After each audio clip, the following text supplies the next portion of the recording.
It's really hard to build culture when people are working remote. We used to take people out of the office to go somewhere offsite to get work done and hang out together. Now it's about bringing people from wherever they live together so that we can actually get together and do work together and hang out together. You're fucking delusional if you think your employees are ever going to care about your company as much as you do. They won't. They're not going to. It's a job. They have other things in their lives that are more important. This is what they're doing to make money. However, if we drop down a layer, flip the org chart upside down, and we start to care more about our employees' personal lives, their dreams, their insecurities, their fears, their bucket lists, if we truly care about them, then they'll start to care about the company more. So culturally, it's what are the things that we can do to really care about them? Do we know what's happening in their personal lives? Do we know how they're feeling with their spouse? Do we know how they're feeling about the economy? Do we know how they're doing with their budgeting? It's really caring about that stuff. It's really hard to build culture when people are working remote. You know, I have a guy who's been working with me for 7 years, and I've only ever met him in person once. I only see him for 30 minutes a week on a team call. It's really hard to actually get to know people unless we can slow it down, connect and talk a little bit, maybe try to do some random Zoom calls once in a while that I would rather do over Slack, but the fact that I can do it over Zoom builds a connection. So sometimes it's about being mindful and trying to get people to connect with each other. And then there's the whole, that saying that the off-site is the new on-site, right? That we used to take people out of the office to go somewhere off-site to get work done and hang out together. Now it's about bringing people from wherever they live together so that we can actually get together and do work together and hang out together.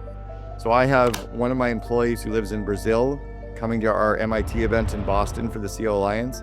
I have another one, our community manager who lives in Italy is going to fly over to MIT to be at the Boston event in September.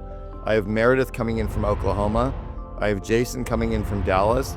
I don't really need to pay for all those 4 people and their hotels and all their flights to come together. But you know what? For 2.5 days, the cost of having them do that is way greater than the cost of having them not know each other and connect each other and like each other. It's about just being more intentional around getting people together, connecting together, having fun together, and really giving a shit about them. I think often entrepreneurs are like, oh, I don't know if I want to do that jam event or bring them in or spend the money on that because it's an expense. It's way more expensive to have an office and desk space and people showing up and going to meetings they don't need to be at. So spend money that you would have been saving somewhere else. It's like one of the things I'm doing now that I'm based out of Dubai and I don't pay tax anymore is I'm taking all the money I used to pay in taxes and I'm investing it in angel investments I never really would have done before when I had to pay taxes. So take some of the money you're saving by not having people in an office and put it into culture. As my dad used to say, I'll never be smart enough to figure this stuff out on my own, but my R&D has to stand for rip off and duplicate. I would just find out, keep asking those questions of what are the best people doing to build culture remotely, and keep doing that. The reality is, if an employee comes to an office 8 hours a day, 5 days a week, they have time in their normal week to chat with each other, to build relationships with each other, to hang out, to have water cooler talk.